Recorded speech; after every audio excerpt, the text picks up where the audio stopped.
DIY survey tools such as SurveyMonkey, Zoomerang, Survey Gizmo, or Quick Survey are freely available, making research far more accessible to smaller and medium enterprises than ever before. The tools themselves, too, have also developed quickly, offering more features and options to the DIY researcher. However, just having a hammer and a saw does not make you a carpenter, and along with the increasing number of organizations currently doing surveys comes the risk of poorly designed and executed surveys.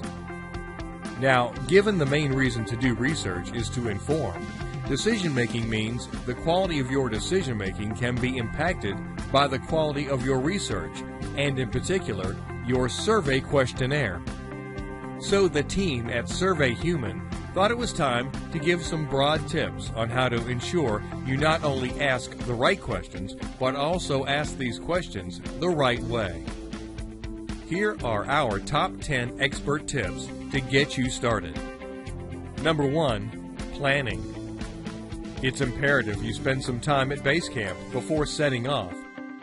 Think long and hard about your survey. Who are you targeting? How will you get them, and how will you ensure they are representative of the target audience? What issues do you anticipate? How long will the survey be? Think about these types of questions and try to write down on one page a research plan. Number 2, goals and objectives. Research usually starts with a business problem. Try and define this in a sentence or two. What is the reason for doing this research? Once you have done this, try to define the decisions you will make at the end of the research. This is a really neat way to focus your goals and objectives. Finally, translate this into an overall objective and supporting objectives to get the job done. This will then be your master plan for the creation of your survey. Number 3, design and structure. Before you put pen to paper, start to plan out your design. Think in terms of broad topics or sections. Usually, you will need to start with some sort of screening questions to ensure you are talking to the right people. You might want to mask this question by giving multiple options to reduce self-selection. Then introduce the subject or category from a broad perspective, narrowing down into specifics as you go. Finally, finish with a classification section and always ask sensitive questions like income at the end. Number 4, survey length. Survey length is one of the most important considerations in quality research. Generally, the shorter the better, but you have also got to balance this with meeting your objectives. Try to keep your surveys to 5 to 15 minutes and offer incentives for longer surveys. One way of doing this is to ensure that each question is matched to a specific objective. Think of it as each question earning the right to be there. If it's a nice to know and you don't have room, it's out.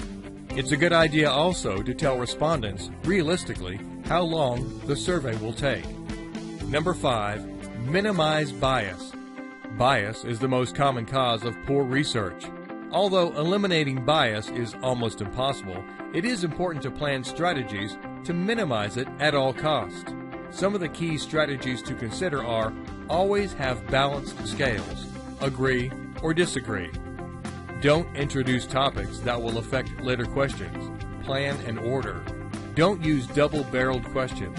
Match your questions to the responses you offer.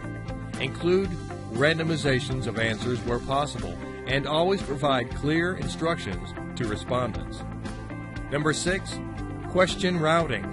Make sure you define who answers each question clearly, and use skip logic to ensure that the respondent only sees the relevant questions.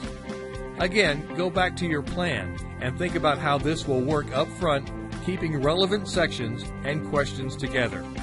Number 7, timing and testing. Once you have programmed your questionnaire, take the time to thoroughly test it, including all the skip logic. Pilot it on your colleagues and ask for their candid feedback. Was there anything they didn't understand or wasn't clear? When you finally launch your survey, check the data after the first day to ensure that all the right questions are being appropriately completed. Number 8, sample size and quotas. Although it might be tempting to get as many responses as possible, it's important to control the sample you end up with by setting up quotas. There is no point having 70% females in your survey if you're doing a population survey where the actual proportion is closer to 50%. This will introduce a bias to your results. Sample size is important too, and as a rule of thumb, sample sizes over 1,000 will generally not increase your accuracy, so spend more time getting the right sample than the biggest sample. Use reminders to get at harder to achieve subsamples like younger males.